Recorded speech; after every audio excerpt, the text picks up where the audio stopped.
Buenos días, ladies and gentlemen. Bendecido viernes. Como siempre, damos gracias a Dios por todo lo que nos da. Le damos gracias por la salud, por el techo sobre nuestra cabeza, por el alimento sobre nuestra mesa. Le damos gracias por la familia, por los amigos, por el empleo, por los estudios, por los proyectos. Le damos gracias por su inmenso amor, por su paciencia, por su misericordia, por ese gran sacrificio que hizo para el perdón de nuestros pecados. Damos la bienvenida al Espíritu Santo para que sea Él el que nos dé el entendimiento sobre lo que estamos por aprender. Y continuamos con el estudio del libro de Job. En esta ocasión vamos a comenzar leyendo el capítulo 4, versículos 12 al 21 del libro de Job, donde nos dice: el asunto también me era a mí oculto, mas mi oído ha percibido algo de ello. En imaginaciones de visiones nocturnas, cuando el sueño cae sobre los hombres, me sobrevino un espanto y un temblor, que estremeció todos mis huesos, y al pasar un espíritu por delante de mí, hizo que se erizara el pelo de mi cuerpo. Se paró delante de mis ojos un fantasma, cuyo rostro yo no conocí, y oí que decía: ¿será el hombre más justo que Dios? ¿Será el varón más limpio que el que lo hizo? He aquí, en sus siervos no confía, y notó necedad en sus ángeles. Cuánto más en los que habitan en casas de barro, cuyos cimientos están en polvo, y que serán quebrantados por la polilla. De la mañana a la tarde son destruidos y se pierden para siempre, sin haber quien repare en ello. Su hermosura no se pierde con ellos mismos, y mueren sin haber adquirido sabiduría. Este es un pasaje extraño, donde las palabras de Elifaz utilizan el lenguaje poético y ahora de suspenso, propio de un libro como este. A primera vista, la nota se nos presenta de una manera misteriosa y fantasmal, cuyo propósito debió ser mantener despierta la atención de Job. En su presentación recurrió a una revelación directa con la que afirma haber visto y oído cierta noche este espanto. La certeza con que Elifaz habla de su experiencia nocturna debió levantar un poco la atención del sufrido Job, y hasta con esperanza de ayudarlo en este terrible momento. Cuando el sueño cae sobre los hombres, me sobrevino un espanto y un temblor. Elifaz utilizó con esta narrativa el poder que tienen las palabras para llamar la atención del interlocutor, valiéndose de una experiencia vivida, la que incluía un sueño con espanto y un temblor. Le habla a Job haber recibido directamente de Dios en esa visión tan impactante que hasta se estremecieron sus huesos. Y fue tal aquella experiencia que hasta su piel y su pelo se erizó. Esta manera de Elifaz de contar lo que vio y sintió me hizo recordar los cuentos de muertos y fantasmas con unos maestros en estas narrativas, que pronto uno se metía en esas historias de los cuentos de caminos, hasta creyéndolas y después soñándolas, creando en no pocas ocasiones una sensación de miedo, dando por cierto que los fantasmas existen y los muertos salen, pero que al pasar el tiempo sabemos que ni los fantasmas existen y quienes salen son los vivos. Pero ¿cuál fue el propósito de Elifaz de narrarle esta experiencia al sufrido Job? ¿Podía ayudar esa historia a Job? Por supuesto que no. Elifaz simplemente siguió su discurso original, haciéndole ver a Job lo que él mismo sabía, que era un ser humano frágil y débil y propenso a morir en cualquier momento. Pero lo que Job necesitaba en ese momento era verdadero apoyo, comprensión y consuelo. Y el discurso de Elifaz no lograba eso hasta ahora. ¿Será el hombre más justo que Dios? ¿Será el varón más limpio que el que lo hizo? Sigue siendo un misterio toda esta historia de Elifaz, porque a esto se añade estas dos preguntas que oyó de un espíritu y fantasma, y a quien su rostro no conoció.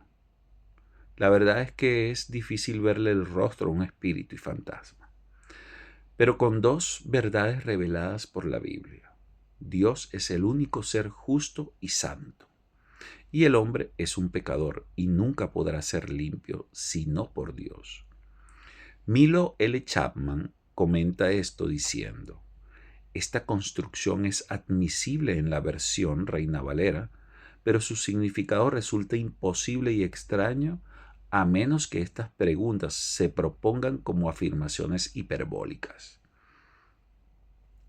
También puede traducirse como lo hacen muchas versiones. ¿Puede el mortal ser justo delante de Dios? ¿Puede un hombre ser puro frente a su Hacedor? Estas preguntas introducen la situación humana que Elifaz observa a su alrededor. He aquí en sus siervos no confía y notó necedad en sus ángeles. Elifaz dejó la historia de su sueño y visión y siguió como una especie de aplicación de lo visto. Y ahora sigue recordándole a Job que frente a su justificación de rectitud delante de Dios, él conoce muy bien el corazón del hombre y de los ángeles, especialmente aquellos que se rebelaron contra él. El punto de Elifaz es que ningún mortal puede pretender inocencia si se compara con Dios. Su hermosura no se pierde con ellos mismos. Esta pregunta sigue el contexto de la fragilidad del hombre, cuando se compara su vida con una casa hecha de barro. Pronto llegará su ruina, sea por los embates naturales o por la actividad de las polillas. Las figuras metafóricas son presentadas para mostrarnos cómo lo estable para el hombre puede ser destruido de la mañana a la tarde. Elifaz pretende animar a Job hablándole de lo rápido y efímero que es la vida. Otra vez, Milo L. Chapman dice al respecto: sin embargo, si se colocan lado a lado hermosura y sabiduría como términos paralelos, el significado puede ser que la hermosura del hombre, sea cual fuere, es arrancada de él y muere sin lograr la sabiduría. Así el hombre nace para la aflicción. Ahora pues da voces. ¿Habrá quien te responda? ¿Y a cuál de los santos te volverás? Es cierto que al necio lo mata la ira y al codicioso lo consume la envidia. Yo he visto que al necio que echaba raíces, y en la misma hora maldije su habitación. Sus hijos estarán lejos de la seguridad, en la puerta serán quebrantados, y no habrá quien los libre. Su mies comerá los hambrientos, y la sacarán de entre los espinos, y los sedientos beberán su hacienda. Porque la aflicción no sale del polvo, ni la molestia brota de la tierra. Pero como las chispas se levantan para volar por el aire, así el hombre nace para la aflicción. Esto está en Job capítulo 5, 1 al 7. Elifaz continúa corrigiendo a Job a través de más preguntas retóricas, cuya finalidad es hacerle ver que un hombre, por su propia naturaleza, es incapaz de ser perfecto. La razón para hacer esto es porque Elifaz, al escuchar la queja de Job, de su nacimiento, ignorando el poder sustentador de Dios, sabe que Job ciertamente pudo ser un hombre muy bueno, según las pautas humanas, pero comparado con Dios, ningún mortal puede pretender inocencia. ¿Y a cuál de los santos te volverás? Esta pregunta es hiriente. como ha sido hasta aquí la intervención de Elifaz en su exhortación. Para esto, Elifaz cita un dicho proverbial con respecto a la destrucción del necio, cuyo propósito era advertir a Job del peligro de seguir quejándose por su condición. Por su propia experiencia, Elifaz ha visto a los necios echar raíces y hasta prosperar, y luego destruirse. Con esta intervención, Elifaz siguió tratando a Job insensiblemente. Derek Thomas, comentando esto, dice: la insensibilidad de Elifaz se acrecienta cuando habla de que la morada del necio es maldita. Y esto está en el capítulo 5, 2 y 3.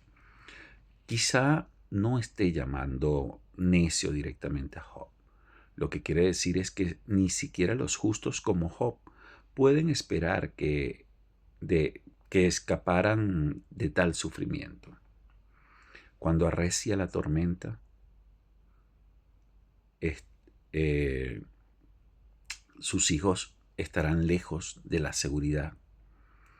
Y con estas próximas declaraciones, Elifaz sigue reflexionando sobre las causas del sufrimiento de Job, para concluir que los problemas no suceden por casualidad.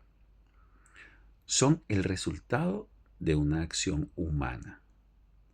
Para este amigo de Job, su manera de describir la ruina de un necio, como aparece en los versículos 3 al 5, hablando de una manera pomposa y sentenciosa, fue otra forma de llamar necio a Job, quien estaba propenso a ser quebrantado y sin libertad.